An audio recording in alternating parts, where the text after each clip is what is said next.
Welcome to the Less Doing Podcast, where you will learn how to start living more by doing less. Let me help you optimize, automate, and outsource your entire life so you can focus on doing the things you love.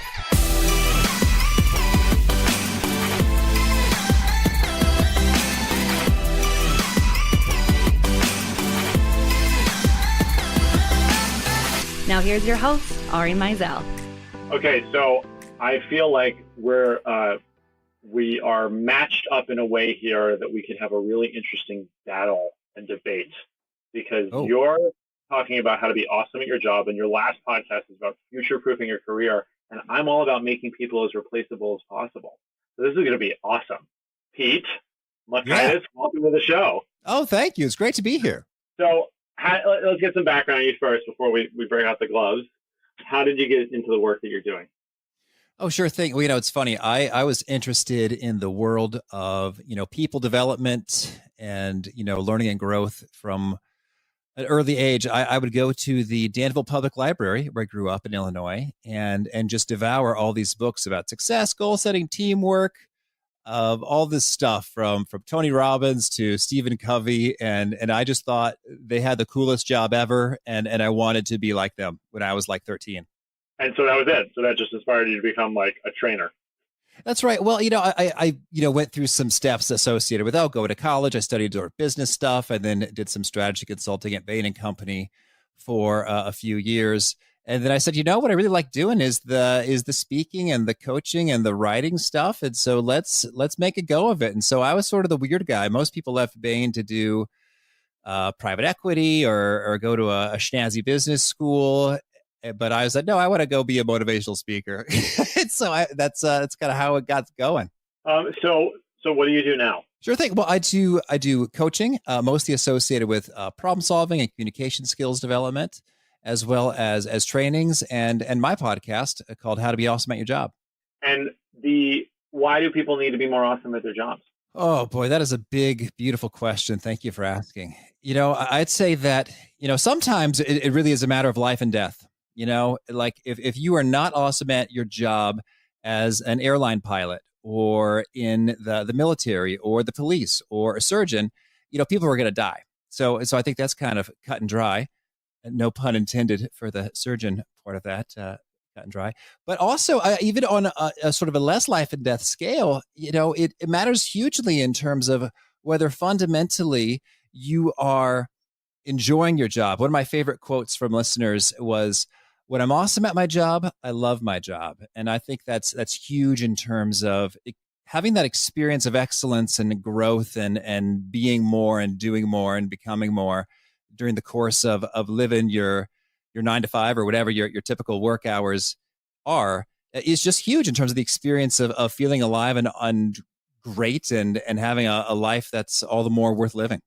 So where do you see people getting tripped up the most, though? Like where are some of the really big wins for those people? I think one of the biggest of wins is just associated with, I love your brand, Less Doing, just getting super clear on, what are the things that are going to make all the difference? And whether we call that the 80-20 rule, the 20% of activities that are going to produce 80% of the results. Or I also am a huge fan of the book, The One Thing. What's the one thing you can do such that by doing it, everything else becomes easier or unnecessary? And just getting really, really, really, really clear on what matters most in driving for your goals and your team's goals and your organization's goals. And what's all the stuff that just could go to the wayside. It doesn't even really require our time or attention at all. So then what's the first thing you usually have people do in those situations? What's the first step to even identifying those problems? Well, yeah, I think a large part of it is zooming in on, if you've ever seen the movie Office Space, one of my favorite moments is when the Bobs, the consultants, are kind of frustrated trying to get an answer from their employee they're interviewing, and they say, "What would you say you do here?" And I think that's a fantastic question on getting clear about, ultimately, what is the result we're trying to produce? What is the value we're creating? How do we measure quantity and quality in terms of what we're about? And in large part, you'll see that many of these things that we do are a means to an end and not a very good means. And I'm thinking in particular about emails and meetings are amongst the biggest culprits of potential time waste is that many meetings don't have a great agenda and purpose and focus, and aren't really driving toward where we want to go. And many times the email is sort of like a constant interruption, distraction, as opposed to a leveraged means of communication that is taking us to the goal destination. Well, so the obvious question for me is that one of the big problems of being an employee is the lack of control of your what you can do really and how you can do it. So how do you sort of tackle that when they can't necessarily change the meeting structure, or they can't change hours or whatever they might want to do that might actually make them more effective? Well, it's interesting. I think with regard to the control, certainly you've got a level of constraint there that you don't have when you're running the show yourself. But I think it's interesting is that a lot of people, they sell themselves short in terms of how much control they really do have in their work life if they're an employee. I know on the most sort of audacious instance, I've heard of employees who will just walk out of a meeting if there's not an agenda or a decision maker present. Now, that's pretty bold, and that could get you into trouble in some cultures and contexts. But I think it makes a point that he actually got some pretty good results in terms of folks going, whoa, okay, don't invite this guy to a meeting unless we're really serious, about what we're trying to pull off here with regard to a written agenda and a decision maker. Alternatively, you could do some more kind diplomatic pushback with regard to saying, I'm not perfectly clear on what you were hoping for me to contribute toward this outcome, just to ask him that question. Or, hey, is it critical for me to attend, or would you be fine if I just gave you a quick email of my thoughts and read the notes afterwards? And you may be surprised how taking that little dose of initiative and proactivity can get you escaped from a lot of meetings that don't need your involvement. And when is there that tipping point between being more awesome at your job versus finding another job? I think that's a great question, and part of it boils down to, and I'm thinking about some of the E-Myth stuff. Such good work there. Is that some people, I've heard some say, hey, everyone should be self-employed and everyone should work for themselves, and that's just the way it ought to be because you're getting screwed, if you're working for the man as an employee. And I think there's some truth to that, in terms of you think about the value you can create versus the value you capture, for yourself, economically speaking. But other times, many people really don't care to have in their lives the risk, the headaches, the responsibilities associated with stuff. Like if you just like baking, maybe you just want to be a baker and not an owner of a bakery and all the associated extra efforts there. But in terms of when it's time to make the leap, I think it boils down to you are generating tremendous value. You're doing big results, big things. You're surrounded by others in your organization, your team, your environment who are not so much. And no one really seems to notice or care much. Like you're not receiving proportionate like rewards, promotion, advancement, compensation increases when you may be doing literally 10 times the amount of value adding, however we're going to measure that, which we could talk about, as compared to your peers and colleagues. And it seems like there's kind of BS roadblocks with regard to whether that's the policy or that's the budget or, hey, we gave you a 6% raise last year. We can't do that again. Let's be reasonable. I'd say when you're bumping into that and you're ready to take on a little bit more of the responsibility and the risk and to be paid what you're creating, then I think it is a good and appropriate time. But others, I'd say if you're loving your colleagues, you are content with your compensation, you feel that you are appreciated and rewarded and enjoying doing what you can do in that team that you might not be able to do for yourself, such as design and manufacture semiconductors or gigantic aircraft, or certain things really do require big teams to get done, then I think you can feel good about being an employee and maybe not let some of the sexy entrepreneurial messaging make you feel dissatisfied with the path that you're on. I think that's a very tough one to answer. I like that. So for you, do you have a team with you, or is the business you? I am the only full-time employee, but I do have some contractors working for me, roughly full-time in terms of the number of hours.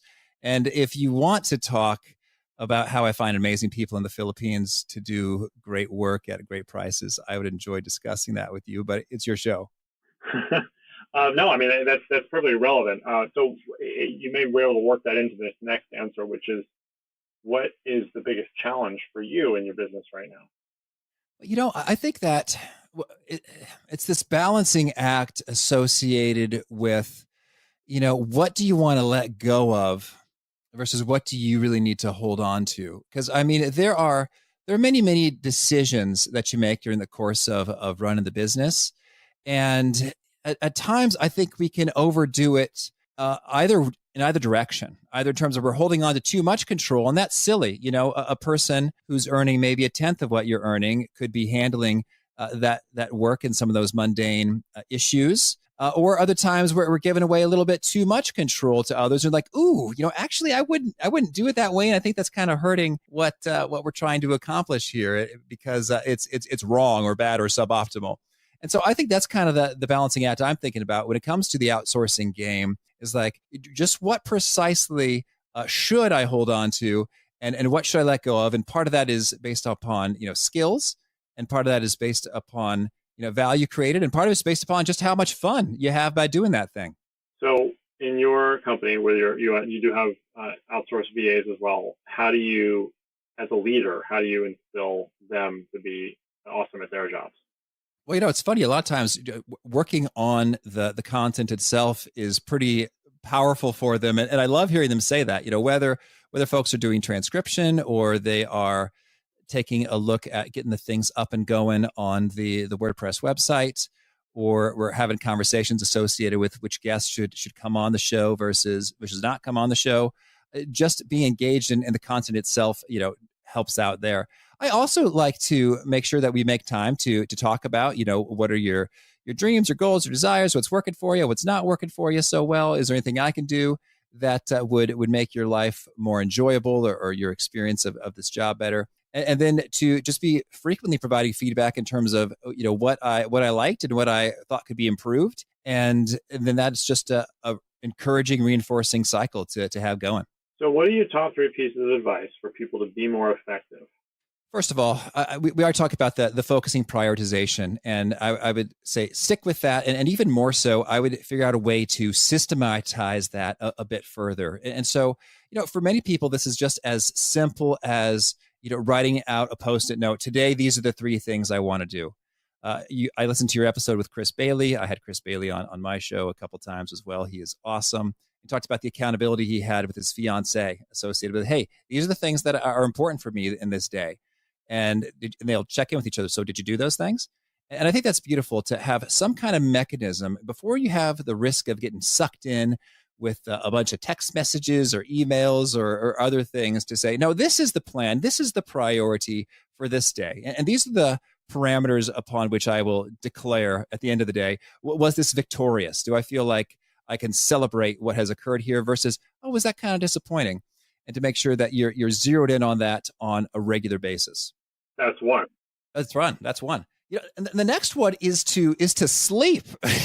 And it's like I almost feel really kind of lame, like a mother figure. Just like, did you get your sleep, Ari? And I mean, but really, it's huge in terms of all the studies that come back associated with. Just recently, someone put out that we are angrier when we sleep less, and so you might have intuitively known that, but now we've got that proven. A causal relationship between a sleep deprivation and being angry. So not only is your irritability and how you're affecting others huge in sleep, but also your capacity to think and be creative and to conceive new ideas and get them going. I saw that you had Dan Sullivan on the show, who is awesome with Strategic Coach, and he talks about free days, and I think that's so huge in terms of having that time off to be able to be all the more refreshed and generate more ideas. And sleeping is just a part of that. So I think some people think I don't need that much sleep. I'm tough.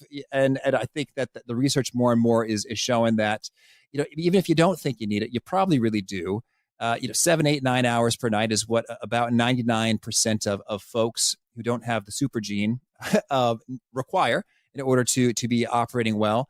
And it's just, it pays rich dividends in terms of time invested in sleep yields a greater time in terms of those clever ideas for how you can automate, streamline, outsource this thing that was taking up all your time before. And so it's a cool virtuous cycle that could be generated there. So I am big on adequate sleep amounts.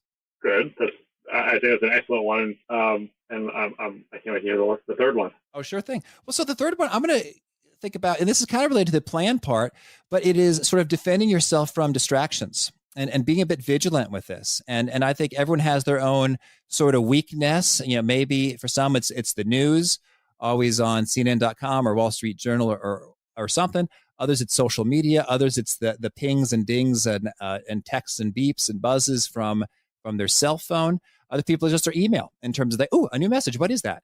And so I think it really pays off to get clear on, what is the potential distraction risk for you, and then how are you going to defeat it?